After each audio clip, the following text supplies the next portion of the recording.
팬데믹에 이어 치솟는 물가로 지역 아동센터들이 어려움을 겪고 있습니다. 한 대학교가 26년째 시설 아동을 위한 인성교육 프로그램을 운영하고 있어 그 현장에 다녀왔습니다. 여름 수련회 시즌이 다가왔습니다. 코로나로 위축됐던 교회 수련회가 올해부터는 비교적 활발하게 열리고 있는데요. 발달장애인과 비장애인이 함께하는 수련회 현장을 취재했습니다. 대한교육기관법에 따라 등록 대한교육기관의 교육비에 관한 세액공제 근거를 마련하는 개정안이 국회에 발의됐습니다. 통과될 경우 재학생 학부모들의 교육비 부담이 완화될 것으로 보입니다.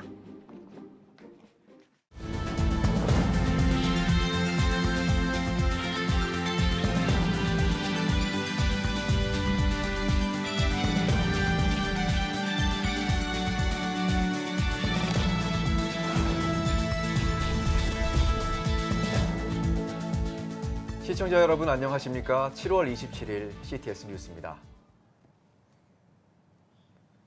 팬데믹 이후 치솟는 물가로 어려운 분들 많으실 겁니다. 아동 청소년을 돌보는 지역 아동센터들도 운영에 어려움을 겪고 있습니다. 백석대학교가 26년째 시설 아동을 위한 인성교육 프로그램을 운영하면서 지역사회 공헌을 이어가고 있습니다. 이한승 기자입니다. 방학을 맞은 대학 캠퍼스가 모처럼 활기를 띱니다. 방문 손님은 인근 지역 아동센터 어린이, 1일 교사에는 대학생들이 나섰습니다. 힘을 합쳐 공을 튀기고 선생님을 따라 태권도 품새도 잡아봅니다. 학교 운동장에는 야외 풀을 조성했습니다. 물장구 치고 뛰어노는 모습이 그야말로 물 만난 물고기입니다. 백석 꿈캠프는 전국 아동 청소년을 대상으로 한 인성교육 프로그램입니다. 26년 동안 추산 6만 4천 명의 시설 어린이들이 이곳에서 방학을 보냈습니다. 직업에 대한 5고개를 했는데 거기서 맞춰서 기분이 좋았습니다. 여러 가지를 배우면서 하니까 좋았습니다. 3주차 과정인데 다들 같이 따라와주고 으쌰으쌰 하고 있어서 아이들도 더 성장할 수 있고 기독교적 신앙으로서도 조금 더 편안하게 다가갈 수 있던 시간이 되었던 것 같습니다. 전국 지역 아동센터는 4천여 곳. 이 가운데 절반 이상이 운영비를 정부 지원에 의존하고 있습니다.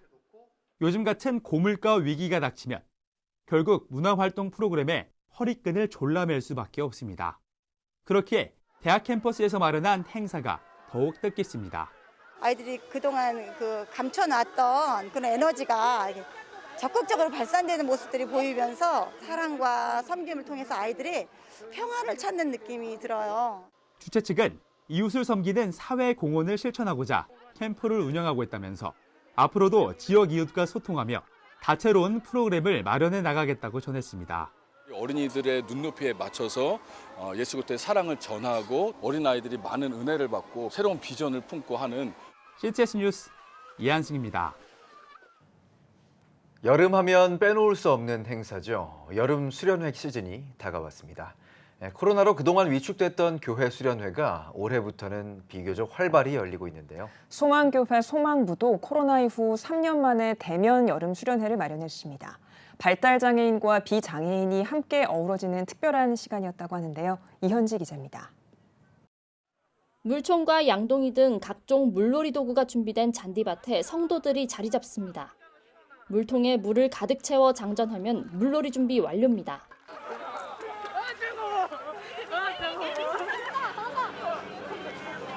프로그램에 참여하며 물총 싸움도 하고 조금 짓궂은 장난도 칩니다. 장애인, 비장애인 구분 없이 모두 함께 여름을 만끽합니다. 이들의 얼굴에 얼음물보다 더 시원한 미소가 번집니다. 열심히 준비한 프로그램 따라서 하는 걸 보니까 좀 마음이 뿌듯하죠. 사실 1년 중에서 가장 기다리는 시간 중에 하나거든요. 같이 활동하고 같이 먹고 이렇게 같이 행동하는 걸 굉장히 좀 좋아하는데 한편에서는 성도들을 위한 고기 굽기가 한창입니다. 물놀이 후에 즐기는 바비큐 파티는 그야말로 꿀맛입니다. 마치 명절처럼 구성원들이 한데 모이는 것만으로도 절로 흥이 납니다. 고맙습니다.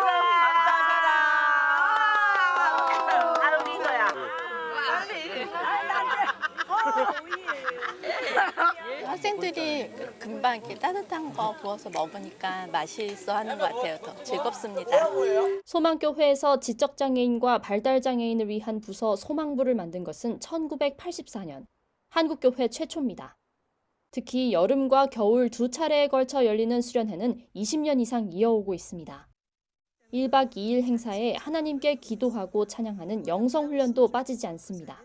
우리 수련회를 천국 잔치다라고 이야기를 하거든요. 온몸을 다해서 하나님을 찬양하고 몸으로 표현하고 이런 모습들이 참 대단하고 아름답다. 팬데믹 이후 행사들도 하나둘 다시 열려 기쁘다는 소망부 성도들. 특히 최근에는 각종 매체를 통해 발달장애인에 대한 관심이 늘면서 물질적 지원뿐만 아니라 이들을 향한 대중들의 이해도 점차 늘고 있다고 말합니다. 이를 계기로 앞으로 더 많은 성도들이 소망부에 모여 장애인과 비장애인 모두가 함께하는 소통의 장이 되길 소망하고 있습니다. 말씀 그리고 서로를 사랑하는 마음이 같이 더 자랄 수 있도록 준비해 왔습니다. 이루실 것들을 저희들이 함께 기대하면서 앞으로의 시간들도 보내려고 하고 있습니다. CTS 뉴스 이현지입니다.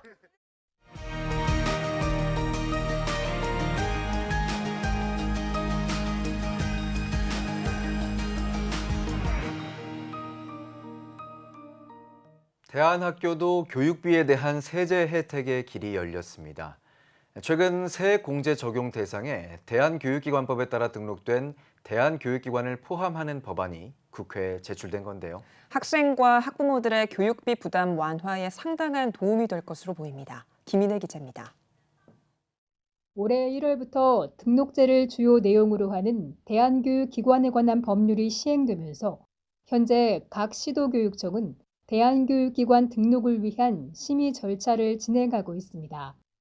문제는 등록 대한교육기관의 법적 지위가 인정됨에도 해당 기관에 지출한 교육비는 세액 공제가 되지 않는다는 점입니다. 결국 학부모의 교육비 부담이 가중되는 것은 물론 100분의 15의 금액이 공제되는 평생교육기관, 학원 등과의 형평성 문제가 제기되고 있는 상황. 이런 가운데 대한교육기관도 교육비에 대한 세금을 공제받을 수 있는 길이 열렸습니다.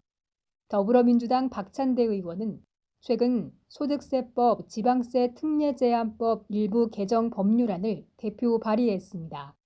개정안은 현행 종합소득 산출세액 공제 적용 교육비 대상에 등록 대한교육기관에 지급한 교육비를 포함하는 내용을 담고 있습니다. 대한교육기관법이 정말 큰 뿌리였다면 이것도 굉장히 아주 큰 역사적인 일이거든요.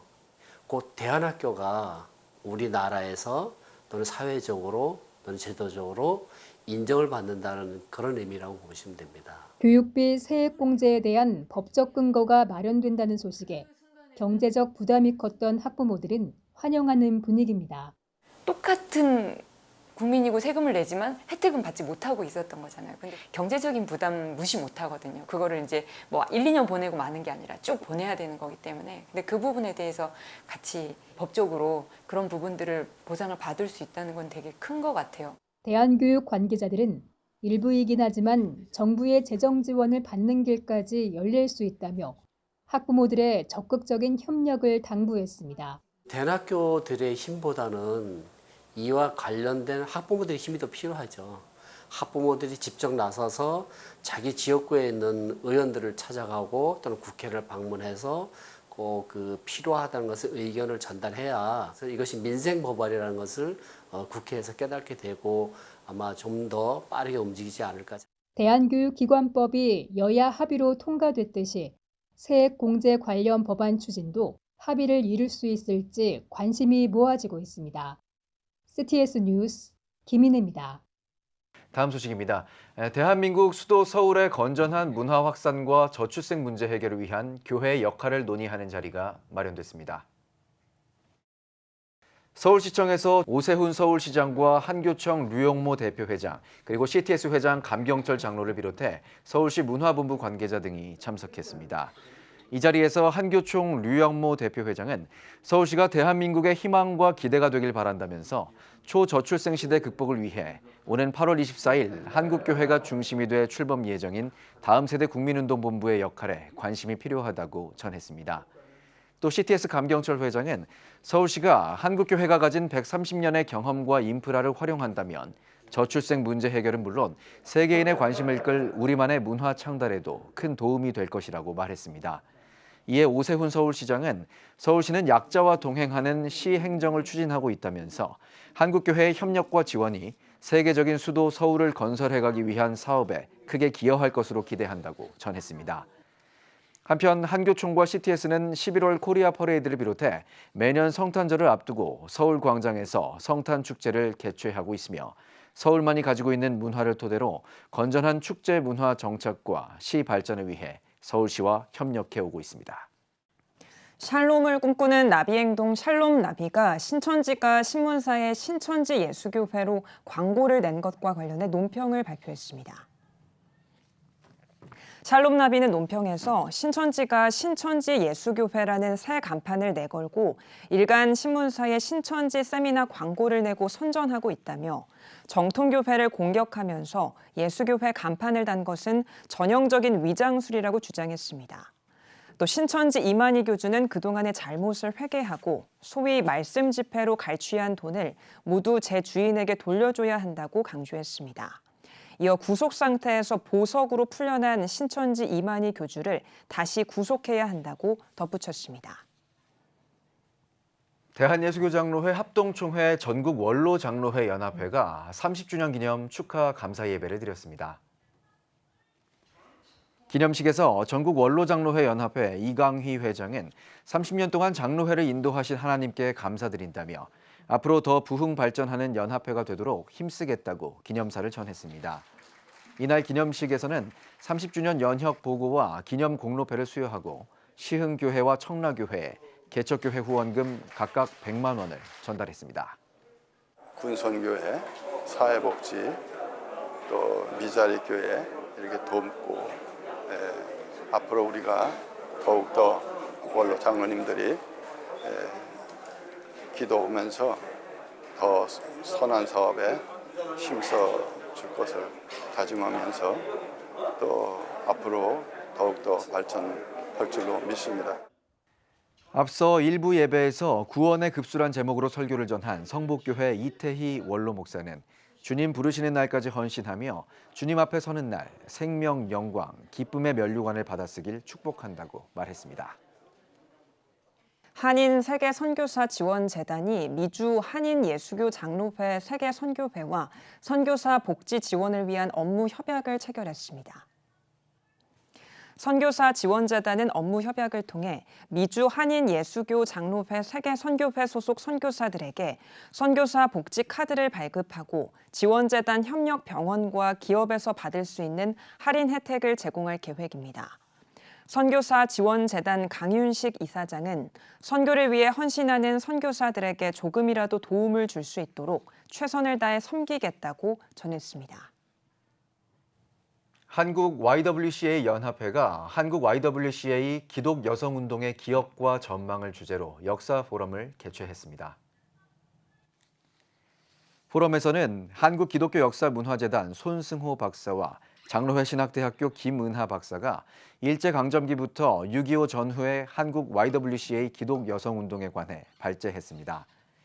이어 한국기독학생회 총연맹 도임방주 총무와 정신여자고등학교 이다인 학생 등이 1970년대 이후 한국 YWCA 기독 여성운동을 주제로 메시지를 전했습니다. 미국의 크리스천 브로드웨이로 불리는 사이트 앤 사운드 극장이 다윗 왕의 일대기를 뮤지컬로 제작해 공연합니다.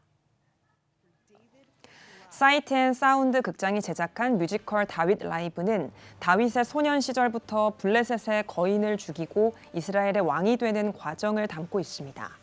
사이트 앤 사운드 극장 라이언 밀러 프로듀서는 뮤지컬은 다윗이 승리와 실패를 통해 하나님의 마음에 합한 사람으로서 어떻게 인내했는지 보여주는 작품이라고 설명했습니다. 뮤지컬은 오는 9월 실시간 스트리밍 이벤트 기간 개봉하며 사이트 앤 사운드 극장의 자체 플랫폼을 통해 시청할 수 있습니다. 오늘의 주요 단신입니다. 예은교회가 전주 예수병원의 발전기금을 기탁했습니다. 예수병원은 감사를 표하면서 한결같은 사랑에는 보이지 않는 수고와 기도가 있다는 것을 기억할 것이라며 예수병원의 발전을 위한 소중한 미랄이 될 것이라고 전했습니다. 복음한국이 다음 달 11일 당일 집회를 개최합니다. 집회에는 복음한국 미니스트리와 유튜버 K를 비롯해 히즈윌 장진숙 작곡가와 한동대학교 길원평 교수 등이 참여해 찬양과 간증, 토크 콘서트 등을 진행합니다. 세계선교학회가 아신대학교 이명석 교수를 신임 사무총장으로 선출했습니다. 이 신임 사무총장은 2002년 아프리카 가나에서 선교 사역을 시작해 여러 신학대학교 개관 교수를 거쳐 올해 3월부터 아신대학교 교수로 사역하고 있습니다. 10년마다 열리는 전 세계 성공회 주교들의 람베스 회의가 다음 달 8일까지 영국에서 열립니다. 코로나로 14년 만에 열리는 회의에서는 전 세계 성공회가 하나님의 세계를 위한 하나님의 교회에 관한 구체적인 실천 방향을 논의할 예정입니다. 지금까지 오늘의 주요 단신이었습니다. 전국에 있는 CTS 뉴스 스튜디오를 연결하는 시간입니다. 전국의 생생한 소식, 오늘은 CTS 광주 스튜디오를 연결합니다. CTS 광주 스튜디오입니다. 여름 휴가철을 맞아 제주도를 방문하는 관광객들이 많이 늘고 있는데요. 휴가를 즐기기 위해서가 아닌 특별한 사역을 펼치기 위해 제주를 찾은 이들이 있습니다. 일주일 동안 제주 곳곳에서 예수님의 사랑을 전하며 생명의 복음을 나눈 지구촌교회 2천여 명의 성도들과 제주교회 이야기를 박지한 기자가 전합니다. 원어민 선생님의 진행에 따라 아이들이 즐겁게 뛰어다니며 게임에 참여합니다. 저는 중학교 2학년인데 저보다 어린 애들도 있고 저보다 나이 많은 사람도 있잖아요. 그래서 나이는 달라도 다 같이 화합하면서 놀 수 있었으면 좋겠어요. 재밌을 것 같아서 기대돼요. 지구촌 교회 2천여 명의 성도들은 제주 지역 50여 개의 교회에 흩어져 교회의 특성에 맞는 여름 사역을 펼쳤습니다. 이 중 제주 라이트 교회는 지구촌 교회 글로벌 사역팀과 1박 2일간의 영어 캠프를 진행했습니다. 캠프 개최 전부터 교회 입장에서 프로그램의 방향성을 함께 고민하고 사려 깊은 소통으로 섬겨준 봉사자들 덕분에 제주 라이트 교회 황길상 목사는 큰 힘을 얻었습니다. 이렇게 지구촌 교회 성도님들과 같이 사역을 감당하게 되었는데요. 같이 맞춰 나가는 게 너무 즐거운 시간이고 너무나 좋은 시간이었습니다. 그래서 이런 경우라면은 정말 이런 팀이라면은 언제든지 같이 할 수 있겠다 이런 생각을 했었습니다. 각 교회에서의 사역에 이어 새신자들을 초청하는 수요 연합 집회 블레싱 제주도 열렸습니다. 이날 현장에는 한 번도 교회를 다녀보지 않았던 제주 해녀와 토박이 어르신들도 참석했습니다. 우리 믿는 사람들끼리 모여서 좋아하고 기뻐하는 잔치가 아니라 그리스도인이 알고 있는 그 기쁨, 그 감격, 그 사랑을 모르는 사람들과 같이 나누고 싶어서 이 잔치가 준비된 것입니다. 뿐만 아니라 지역 섬김의 일환으로 헌혈증 천장과 후원금을 모아 제주 소아암 아이들에게 전달하는 시간을 가졌습니다. 또한 아넌딜라이트와 하다쉬 뮤직 등을 초대해 다음 세대를 위한 연합 금요 집회도 개최하며 뜨거운 반응을 얻었습니다. 이번에 이렇게 블레싱 제주로 인해서 지구촌교회 섬김이 굉장히 좋은 효과를 가져왔고 또 교회마다 뭔가 생명이 역동되는 그런 분위기를 지금 감지하게 되고 제주를 향한 뜨거운 사랑의 마음으로 복음을 나눈 블레싱 제주. 지구촌교회와 제주 성시화운동본부의 이번 사역이 새로운 부흥의 파도를 타는 마중물이 되길 기대합니다. CTS 뉴스 박지향입니다. 오늘은 전남 목포 지역 기독교 역사를 돌아보려고 합니다. 목포 기독교 역사는 목포를 넘어 전남 기독교 역사의 시작인 만큼 그 가치가 주목받고 있죠. 목포 기독교 역사를 한 권의 책에 담아 한국교회에 알리고 계신 목포 기독교 역사연구소 소장 김양호 목사님 자리에 모셨습니다. 목사님 안녕하세요. 네, 안녕하십니까. 목사님, 전남 지역 최초의 교회는 19세기 말 목포 양동 지역에 세워진 목포교회였습니다. 사실 모든 경제활동의 중심지가 됐던 곳이 나주인데요. 나주가 아닌 작은 섬마을 목포에 교회가 세워졌다고 하는데 그 배경이 궁금합니다. 예, 미 남장로교에서 우리 호남 지역에 선교를 시작할 때 전라남도는 나주부터 시작을 하려고 했습니다. 유진벨 선교사가 와서 나주에 복음을 전하려는데 당시 초기에 나주 지역 사람들의 그 그 거부가 상당히 심했지요. 그런 와중에 목포가 개항이 되었습니다. 개항이 된다고 하는 것은 외국인들이 살 수 있는 좋은 여건이 되는 거지요. 교통편도 편리하고 또 우체국이 생겨서 외국인들이 이 서신 편지를 할 수 있기 때문에 선교회에서는 나주 대신에 목포부터 선교를 시작하기로 결정을 하고 그렇게 해서 우리 전라남도는 목포에서 복음이 시작되었습니다. 네, 선교사님들의 기록을 보면 목포 지역에 많은 선교사님들이 또한 계셨다는 것을 알고 있는데요. 이분들의 섬김으로 목포 지역에서 수많은 영적 인물들이 배출되는 걸로 알고 있습니다. 대표적인 인물로는 어떤 분이 계신지 소개 부탁드리겠습니다. 예, 우리 미국의 선교사들이 목포부터 우리 전남에 복음을 전하면서 우리 한국의 신자들이 많이 생기고 그 중에 많은 일꾼들이 있습니다. 초기에도 이제 강주나 영광 지역의 조사로서 열심히 일했던 지용근 장로라든지 또 전남 동부 지역에는 이제 조상학 장로라든지 이런 여러분들이 있는데 무엇보다 목포에서 김윤수라고 하는 성도가 아주 열심히 있게 선교사들을 도와서 우리 목포 전남의 교회를 일궜습니다. 강주 교회를 시작할 때 또 순천 교회를 시작할 때 김윤수가 선교사들을 대행해서 한국인으로서 앞장서서 그 기초적인 작업을 했고 그 이후에도 선교사들뿐만 아니라 우리 목포, 강주, 순천, 전남 지역의 모든 교회들이 초기에 시작이 되고 발전하는데 아주 큰 헌신을 하였습니다. 그래서 우리 목포 전남에서는 그 김윤수 장로님이 대단한 그런 기여를 했던 훌륭한 우리 초기의 성도였습니다. 네, 지역 복음화를 향한 신앙 선배들이 또 계셨네요. 목사님께서 목포 기독교 이야기라는 책을 쓰셨지 않습니까? 예. 책에도 나왔지만은 목포 내 기독교 유적지가 훼손됐다고 해서 안타까운 마음을 전하셨는데 그래도 여전히 목포 기독교 역사를 간직한 건축물들이 많이 남아있는 것으로 알고 있습니다. 예. 어떤 건물들이 있습니까? 예, 우리 선교사들이 와서 목포 또 전남에 곳곳에 교회를 세우고 학교를 세우고 병원을 세워서 우리에게 이 복음을 전해주고 선교를 했는데 많은 좋은 건축물들이 있는데 시간이 이제 100년이 훨씬 넘다 보니까 사라지기도 하고 없어지기도 하고 그런 안타까움들이 많이 있지요.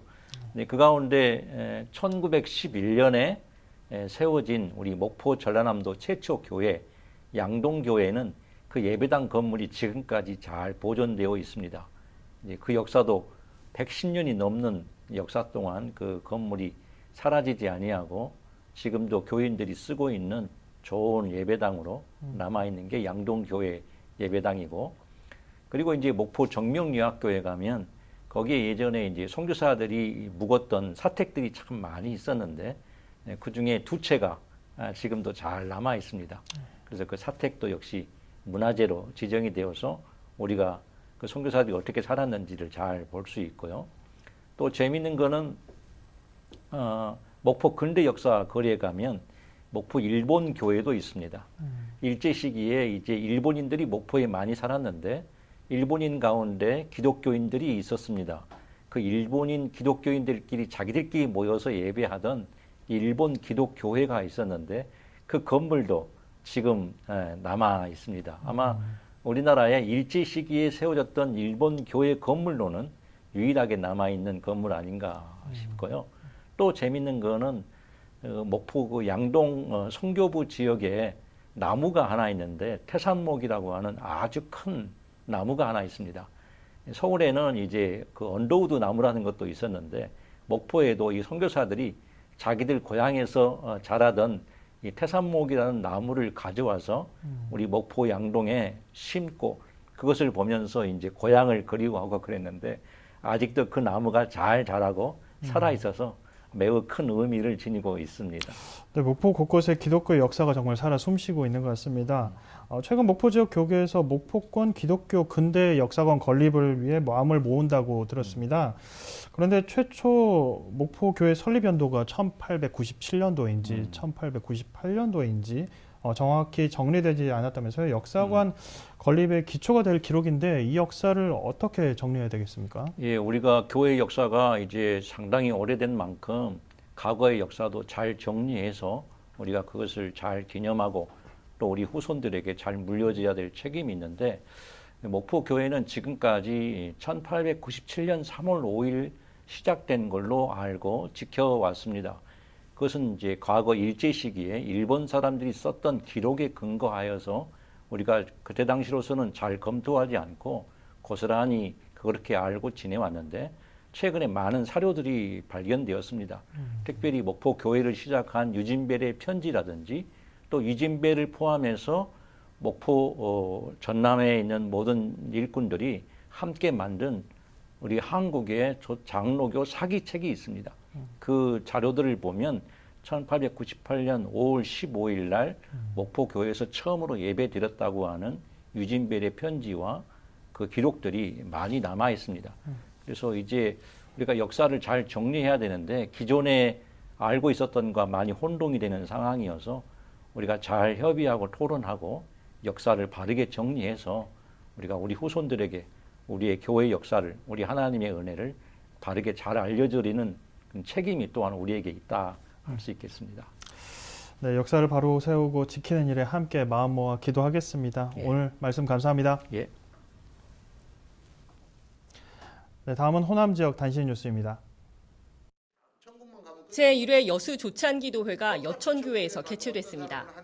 여수 지역 각계 단체장이 참석한 가운데 조찬기도회 회장 정훈 목사는 삶의 모든 부분에서 올바른 믿음을 보이는 리더들을 통해 하나님의 축복을 누리는 여수가 되길 바란다고 전했습니다.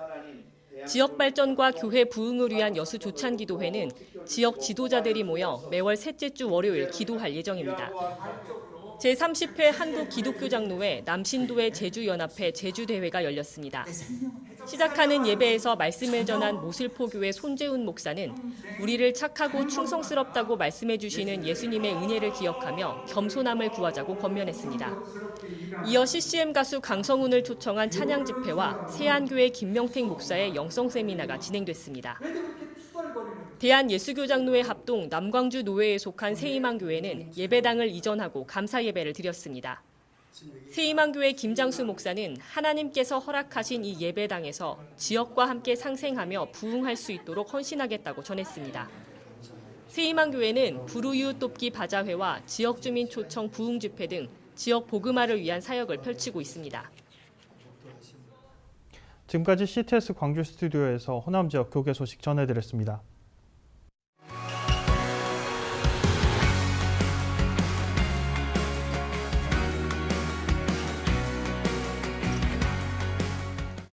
네, 주요 이슈를 살펴보는 소셜 브리핑 크리스천을 위한 세상복입니다. 정부가 다음 달 코로나19 개량 백신 접종 계획을 발표합니다. 질병관리청은 개량 백신의 효과성과 안정성, 도입 시기 등을 종합적으로 검토하고 있다며 방역 상황과 신규 변이 유행 동향 등을 모니터링해 세부 접종 전략을 구체화할 계획이라고 밝혔습니다. 다만 국내에 비교적 최근 출현해 우세종이 된 BA.5 변이나 켄타우로스 변이의 감염 예방 효과가 얼마나 클지는 아직 미지수인 것으로 알려졌습니다. 지난 2분기 우리나라 경제가 0.7% 성장한 것으로 나타났습니다. 한국은행에 따르면 올해 2분기 수출이 감소했지만 민간 소비가 되살아나고 정부 소비도 늘면서 국내 총생산이 증가세를 이어간 것으로 집계됐습니다. 한은은 거리두기 해제로 대면 서비스가 크게 증가했다면서도 최근 코로나가 다시 확산하면서 소비 심리가 악화하고 있어 경기 하방 리스크가 높아지고 있다고 설명했습니다. 수족구병 환자가 급증하고 있습니다. 수족구병은 영유아에게 흔히 발생하며 입안에 물집과 궤양이 생기고 손과 발에 수포성 발진이 나타나는 질환입니다. 질병관리청에 따르면 전국 211개 표본 감시기관에서 수족구병 1000명당 의심 환자 수는 지난 10일부터 16일 12.5명으로 지난해보다 10배 넘게 늘어난 것으로 나타났습니다. 전문가들은 거리두기 완화로 수족구병 바이러스에 더 많이 노출됐고 체내에 있던 항체가 사라지면서 환자가 급증했다고 분석했습니다. 국가지정 목조건축 문화재 상당수가 흰 개미에게 피해를 보았다는 연구 결과가 나왔습니다. 국립문화재연구원 학술지에 실린 보고서에 따르면 문화재 362개 가운데 약 320개에서 흰 개미 탐지견이 반응을 보인 것으로 나타났습니다. 연구진은 많은 국가지정 목조 건축 문화재에서 흰 개미 피해가 발생했거나 진행됐을 가능성을 확인한 만큼 피해를 막기 위한 예방책이 필요하다고 강조했습니다. 지금까지 소셜브리핑 크리스천을 위한 세상보기였습니다. 우간다의 바트와 부족을 복음화하기 위해 지난 10년 넘게 사역하고 있는 루마니아의 선교 단체가 있습니다. 미국과 유럽 등 여러 나라의 동역자들과도 협력했다고 하는데요. 우간다의 고립된 지역을 복음 안에서 변화시키기 위해 노력한 결과 200명이 넘는 사람이 세례를 받는 기적이 일어났다고 합니다. GNA 소식에서 전해드립니다. 올해 초 우간다 루부구리 지역에서 232명이 예수님을 구주로 영접하고 침례를 받았습니다. 이번 침례는 호프미션 루마니아가 펼쳐온 복음 전도 사역이 바트와 부족 사이에서 결실을 맺은 결과입니다. 호프미션 루마니아는 10년 넘게 바트와 부족의 복음화를 위해 사역하고 있는 선교단체로서 미국과 유럽, 캐나다 등 전 세계 크리스천 사역자들과 동역하고 있습니다. 호프미션 루마니아가 주관에 열린 침례식에 참여한 사람들은 성경과 세례복을 받았습니다. 이 자리에는 바트와 부족뿐만 아니라 당국 관계자들을 포함해 2,000명이 넘는 사람들이 함께했습니다. 세례는 펜테코스트파 교단의 목회자에 의해 거행됐습니다. GNA 소식이었습니다. 예배가 살아야 교회가 삽니다. 다시 예배의 자리로 돌아갑시다. 하나님께 드리는 예배는 최고의 축복입니다. 온전한 예배를 위해서는 말씀과 기도로 나아가야 합니다. 찬양과 경배로 일어서야 합니다. 이제 다시 무릎 꿇을 때입니다. 기도 성령 운동으로 뜨겁게 일어날 때입니다. 기도할 때 가정이 회복되고 나라가 회복되는 역사가 일어날 것입니다. 하나님은 우리를 기다리고 계십니다. 본 캠페인은 백석총회와 함께합니다.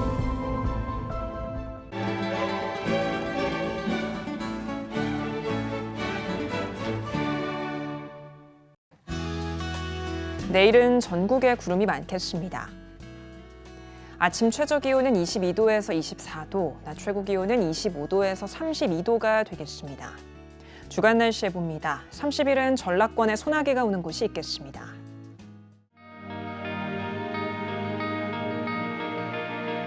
백만인 기도운동에 새롭게 참여하신 분들입니다.